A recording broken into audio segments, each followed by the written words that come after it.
Exteriores y Cooperación Internacional de Libia, por Zoom.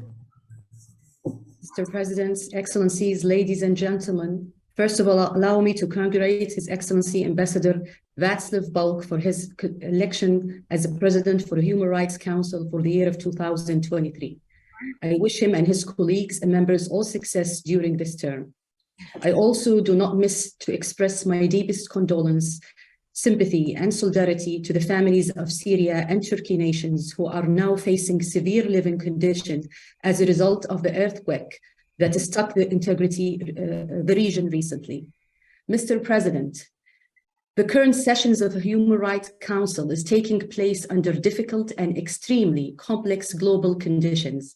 At a time, the international community and its institutions have been enabled to put an end for suffering for large groups of societies who are subjected to a great amount of human rights violation, some of which extend back to several decades. We must not abandon the strong human bond that unites us and direct our positions of solidarity today with all the oppressors and the persecutions in this world.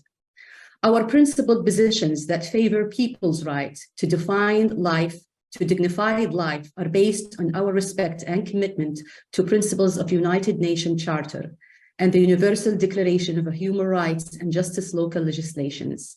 In order to achieve the required progress in the path of human rights protection, our esteemed Council today must remain faithful to these values and principles, away from politicalizations of positions and selective reactions, and away from divisions and double standards in dealing with issues related to human rights. Mr. President, the commitment of my country government today to respecting human rights, it's a irreversible choice. This commitment is a moral and ethical one. It's not just legal. Our government has succeeded in ending years of war after difficult years during which Libya witnessed massive human rights violation at the absence of the state institutions.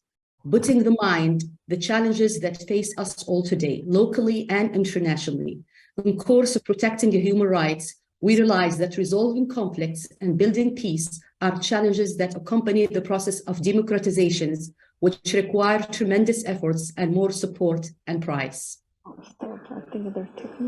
Dear attendees, the revolution of Libyan people was destined and inventable, and our people looked optimistically at the time toward the free word and institution of the international community that intervened in my country and supported the option of change and democratic transformation in the time of Arab Spring.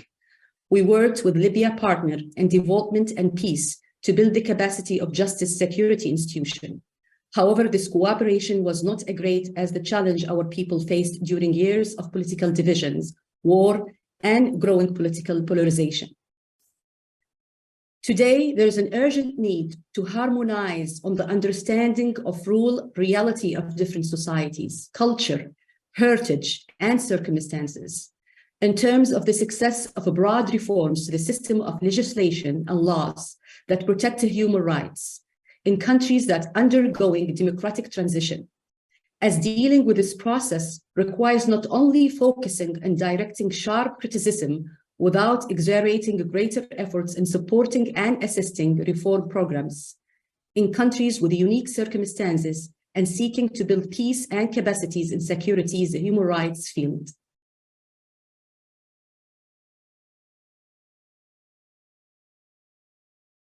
Therefore, I revive my emphasis today in supporting the will of Libyans and their measures to reform and develop all serious and ambitious programs in the field of human rights, and not to overly pessimistic or to question the seriousness of all human rights activists of my country, as the task is difficult but never impossible. Today, I hold the position of the Minister of Foreign Affairs and International Cooperation as the first woman to hold this position. And since the early days of February Revolution in my capacity as a human rights and civil activist, I combined the hope of Libyan's youth and girls to make the change.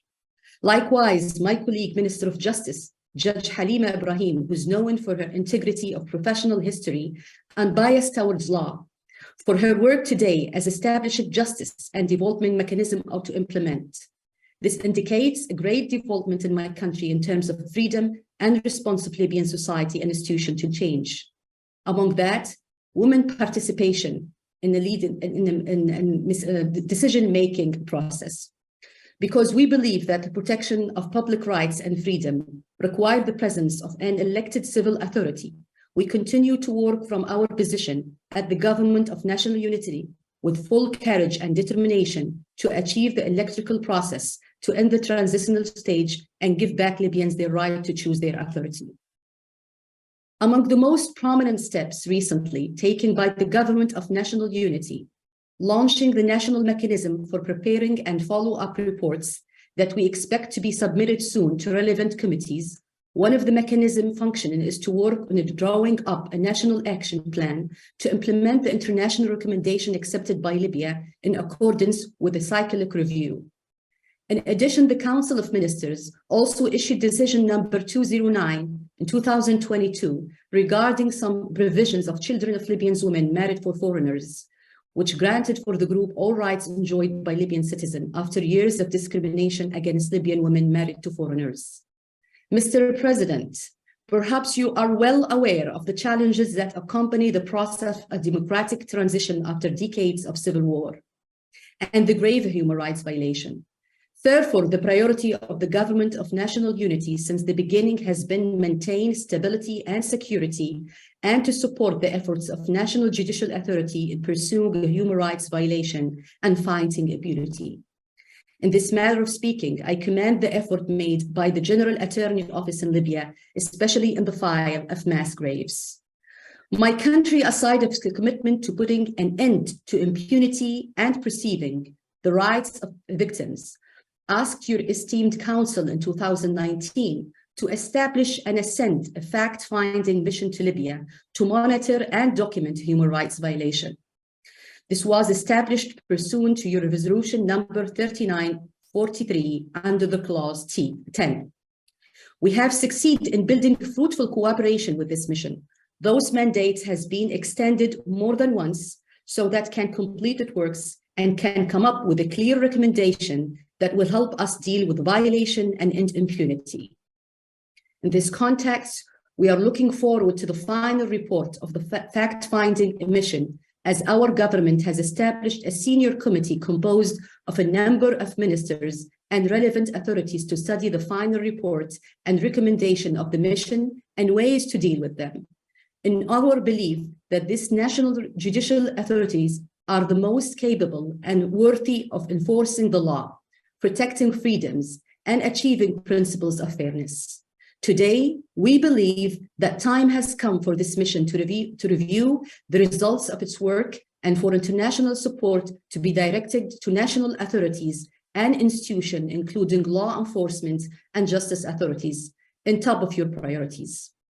National and international efforts in the context must be directed towards the success of transitional justice and national reconciliation path.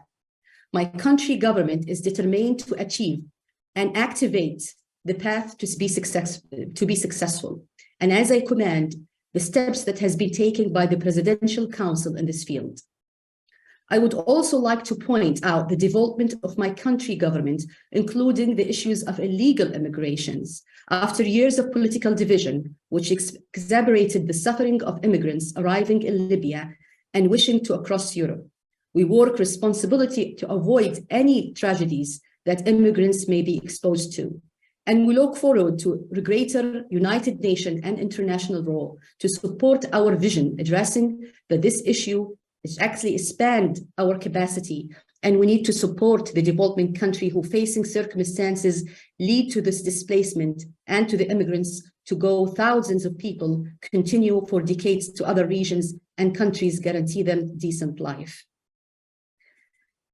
I will end my speech to wish you all the success in your session and thank you so much.